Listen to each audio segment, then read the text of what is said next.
the university community and students. You are welcome to another Funaab webinar series, the 13th in the webinar series. My name is Catherine Eromosele, a professor of industrial chemistry and formerly DVC academic. The topic of discussion at today's webinar is 21st century college management. As an introduction, the landscape of higher education is undergoing a significant transformation. College administrators today face a unique set of challenges and opportunities as they strive to prepare students for the demands of the 21st century college management. As an introduction, the landscape of higher education is undergoing a significant transformation. College administrators today face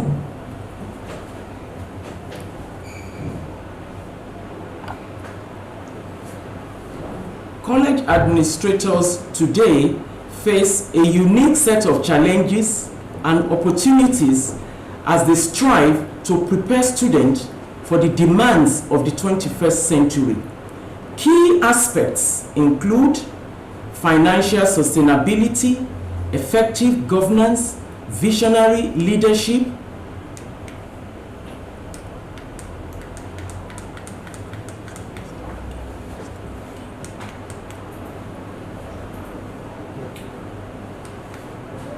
student-centered systems, and some of the characteristics of student-centered system include promoting student well-being, improving retention rates and academic outcomes. In Funaab, we operate a system where retention rates of students is high.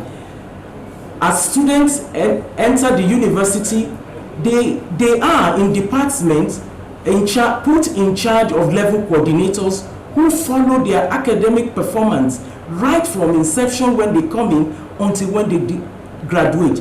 And you find that in the course of this, our students who perform poorly are encouraged right from the beginning to move to other programs where they can perform better. We find that another of the characteristics of student-centered system is encouraging students to develop skills in areas such as global literacy, environmental literacy, creativity, innovation, leadership, and communication. In Funaab, an agricultural university, you find a lot of our students now, after graduating, in creative arts, in entertainment, and we have two very important ones presently in the entertainment industry. Characteristics also evolve to meet the needs of students and industry. What are the strategies for student-centered system? 1. Adapt curriculum and pedagogical approaches. This is based on evolving needs and also on educational trends. 2. Early identification of at-risk and vulnerable students.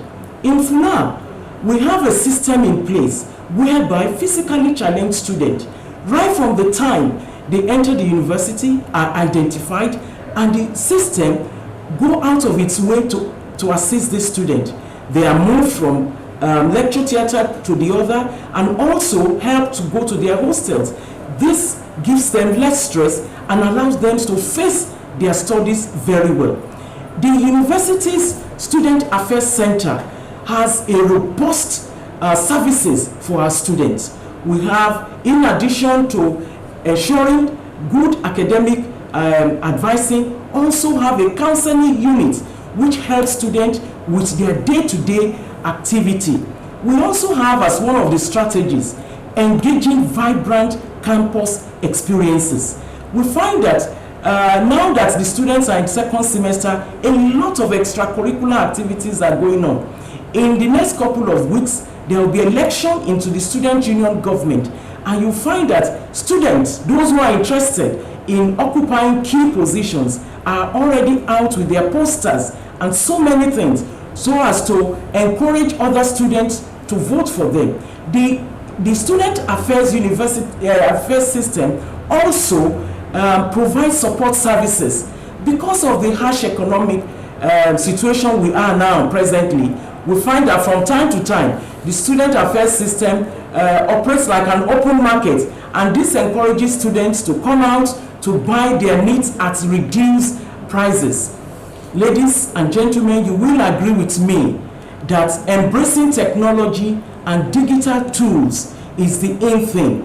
Since joining Funaab, this university had invested so much in digital tools. In fact, we have a well-established ICT center, and these digital tools have been used for administration in the bursary as well as registry. In the academic sector, we find that it has been used in learning management system, that is online courses. This became very useful, particularly during the COVID period, as well as in grading and student engagement.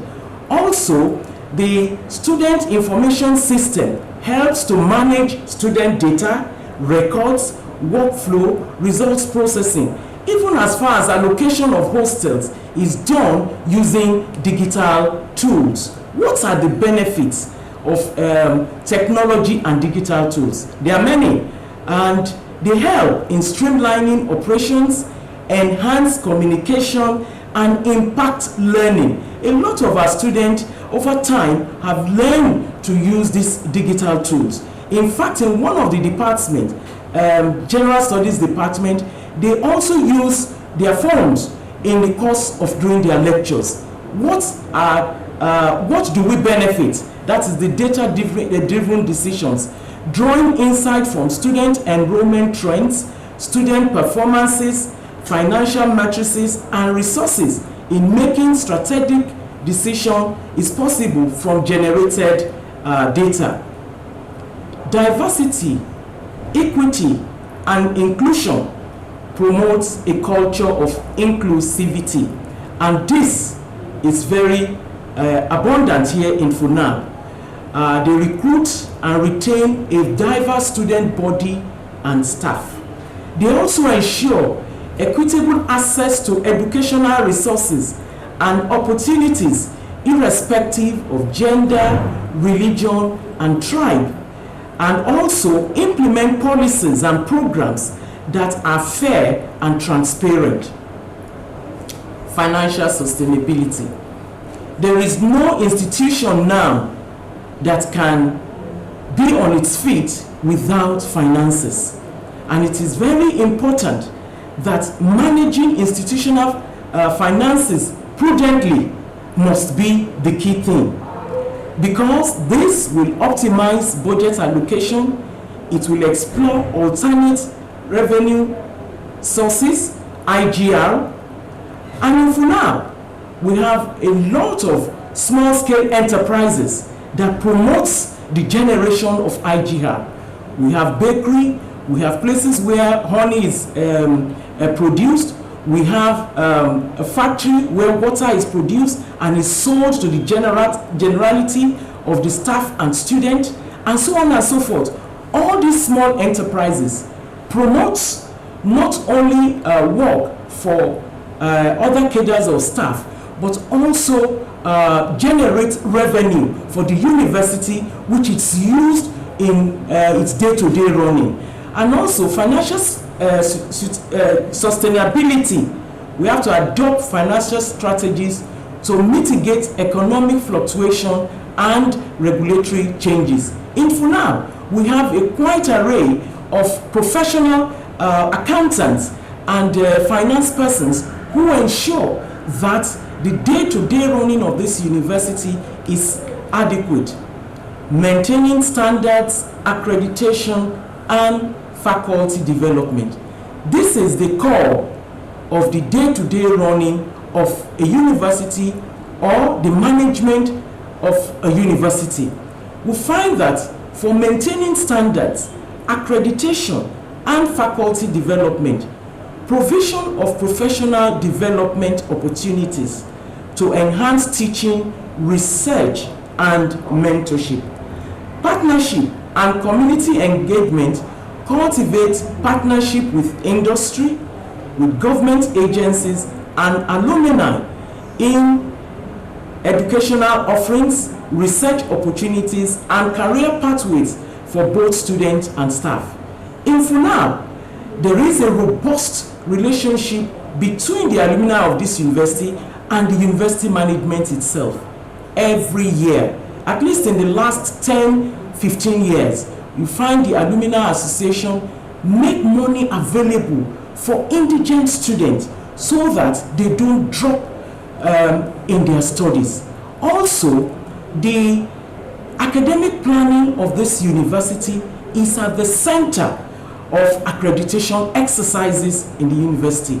Apart from internal accreditation of programs and so on and so forth, it also ensures that every 5 years or 4 years, department go through the NUC, the National University Commission Accreditation.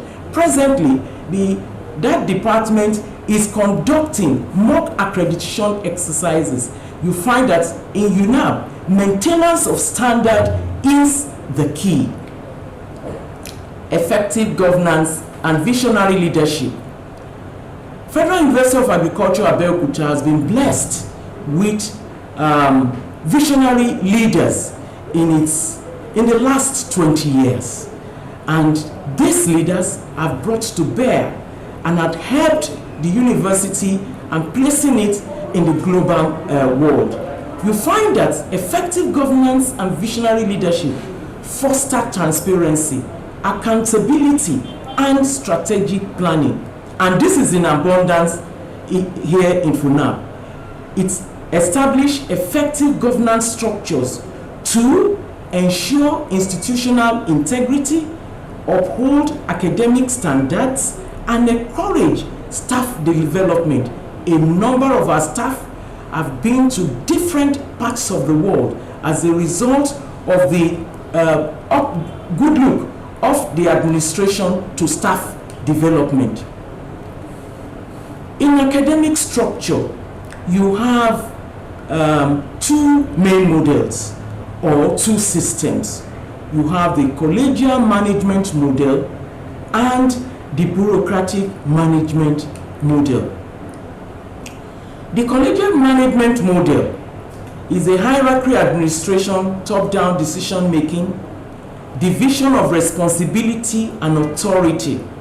Here in Funaab, we operate a committee system, and participation is encouraged in institutional governance and administration.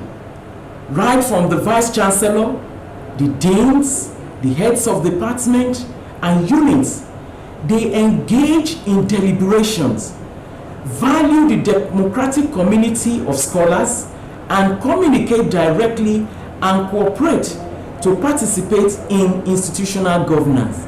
In fact, we have some committees in Funaab whereby students are also members of those committees, so that the students' view or angles of discussion are also heard from time to time.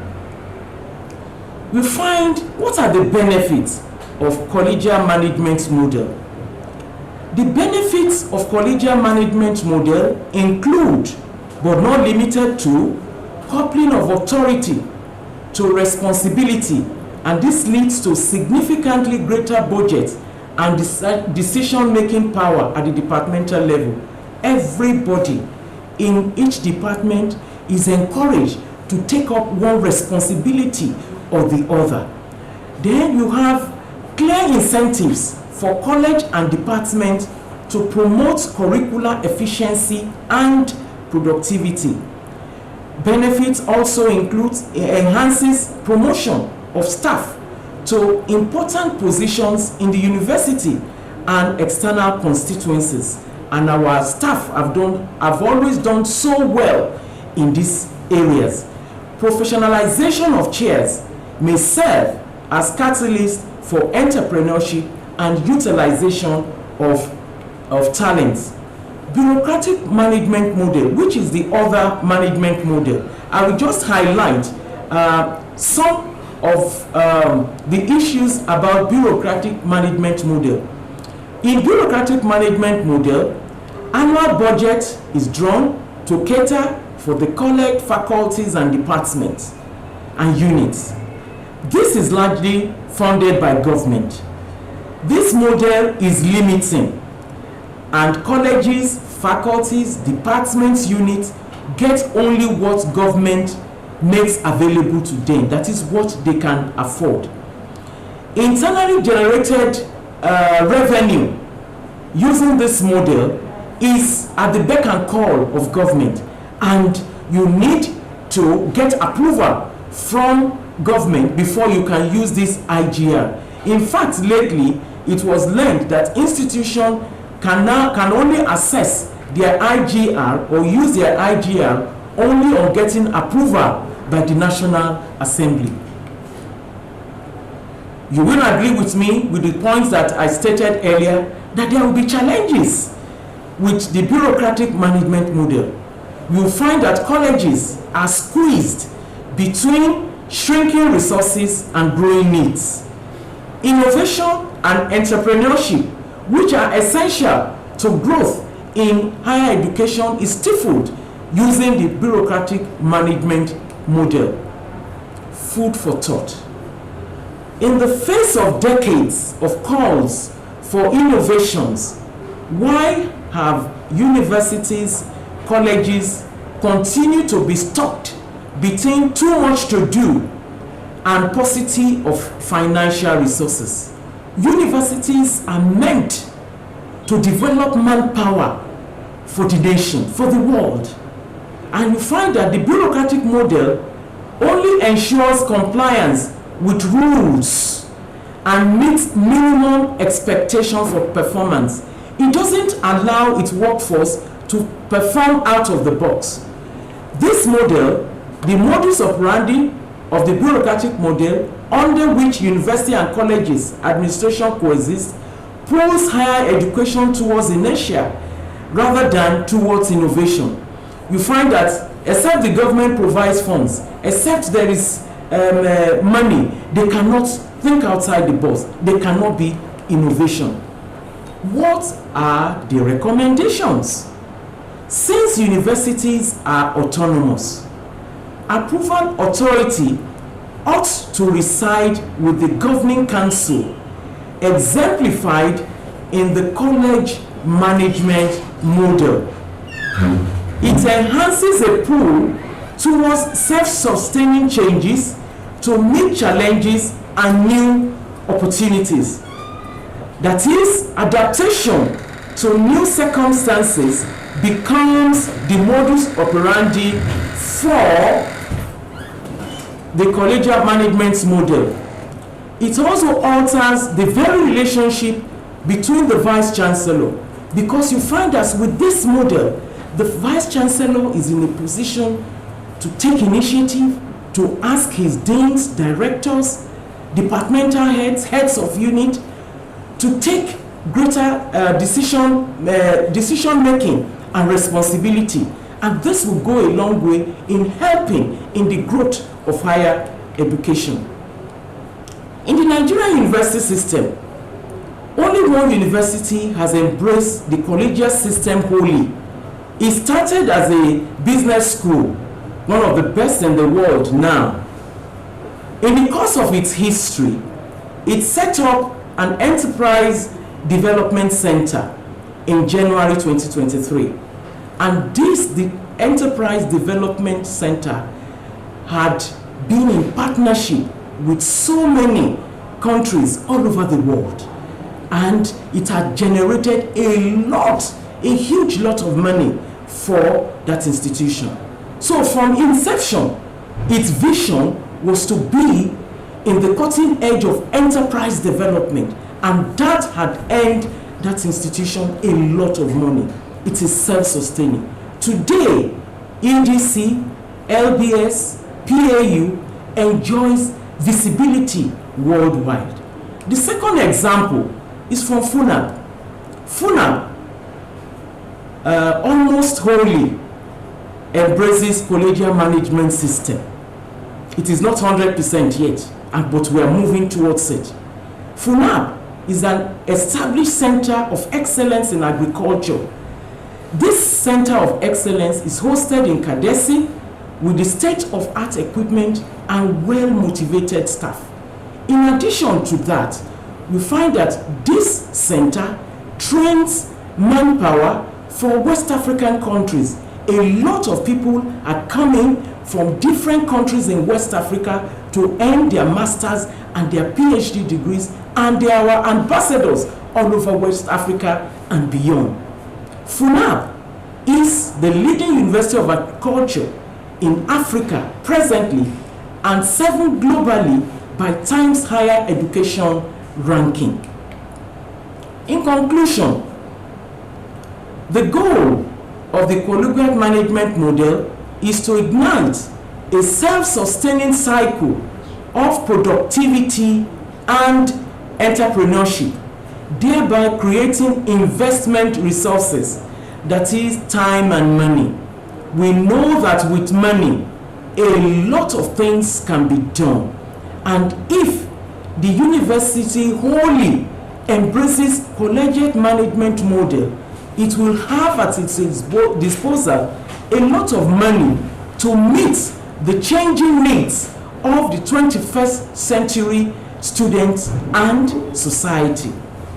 Also, an increase of discretionary funds from government, say about 2 to 10% of the total budget that comes to the university, including that of department, will provide the college administrators, the vice-chancellors, the opportunity to invest in innovative program and seed the college own resource generating power. In this way, the college management system can create programs and can create its own programs and departments as their own resource generating engine in the future. That is, the university itself can put in place programs that can generate money for it. Finally, I want to thank the host of Funaab webinar series for this opportunity to address this topic today. I want to use this opportunity to congratulate the newly inaugurated council of this great university. It is hoped that the newly inaugurated inaugurated council of the university will embrace wholly the collegiate model which I had talked about on administration, because it is the best way to go now, and it is going to allow our young, hardworking, diligent workforce and students to proceed into the 21st century. Thank you very much for listening.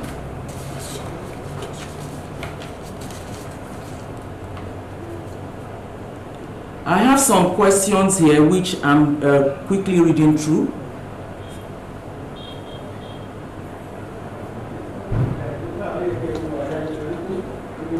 Oh, there's a question here from one of our listeners.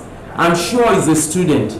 And this question is, thank you, ma. You said students can change their courses if they want to later, after admission to a course. What are the criteria for doing that?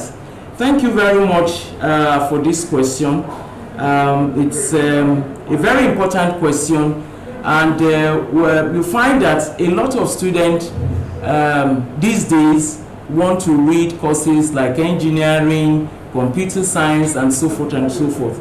But this university is a university of agriculture, and admission parameter or requirement requires that we admit 70% of students into agric and the remaining 30% into other programs. But in a situation where you are not, you don't get admitted into your course of choice, you can come in to read agriculture as a starter. And if you perform very well after your second year of studies, you can move or be changed to your department of interest, but then your performance must be outstanding. Recently, a student who wanted to read engineering was admitted into physics, department of physics, and he worked so hard such that by the time he wanted to change, he had a CGPA of 4.35, and that made it easy for him to ask for change of program, and he had changed and is presently in engineering. In fact, when his first semester results in engineering came out, he had a current CGPA of 4.62. So I think when students work hard, they are able to get what they want done. Thank you very much.